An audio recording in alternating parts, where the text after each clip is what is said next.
Example है हमारे पास swimming is good for health, और कहा जाएगा आपसे कि अंडरलाइन वर्ड क्या है। फिर से अगर आप वही ऑप्शन कंसीडर करें, जेरेंड है, इन्फिनेटिव है, एडजेक्टिव है या एडवर्ब है। इन्फिनेटिव के बारे में मैं आपको लास्ट वीडियो में बता चुकी हूँ कि 2 + V1 वर्ब की पहली फॉर्म के साथ जब 2 होगा तो उसे हम इन्फिनेटिव कहते हैं। और इन्फिनेटिव किसी भी सेंटेंस में नाउन का काम करता है। नाउन मतलब कि या सब्जेक्ट होगा या ऑब्जेक्ट होगा। अब यहाँ पे हमारे पास ING फॉर्म है, और स्विम आप जानते हैं कि अकेला स्विम वर्ब होता है, वर्ब के साथ यहाँ पे ING फॉर्म है।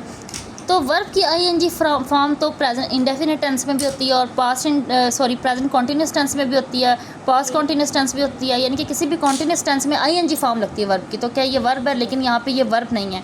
अगर आप देखें इस सेंटेंस पे गौर करें, swimming is good for health, swimming health के लिए अच्छी है, तो स्विमिंग यहाँ पे एज अ नाउन यूज़ हुई है। और जब भी वर्ब की ING फॉर्म नाउन का काम करती है तो उसे हम जेरेंड कहते हैं।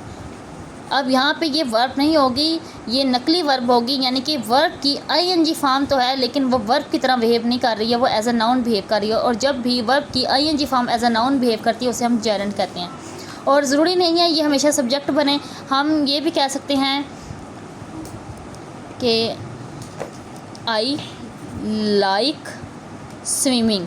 अब यहाँ पे स्विमिंग फिर से ING फॉर्म है। अगर आप देखें आई इधर सब्जेक्ट है, लाइक मेन वर्ब है, और अगर मेन वर्ब हमें मिल गई है तो ये वाला स्विमिंग वर्ब तो हो नहीं सकता। तो ये वर्ब की ING फॉर्म है, और वर्ब की ING फॉर्म जब नाउन के तौर पे बिहेव करती है तो उसे हम जेरेंड कहते हैं। तो यहाँ पे भी स्विमिंग, यहाँ का स्विमिंग भी जेरेंड है, और ऊपर वाले एग्जाम्पल का स्विमिंग भी जेरेंड है।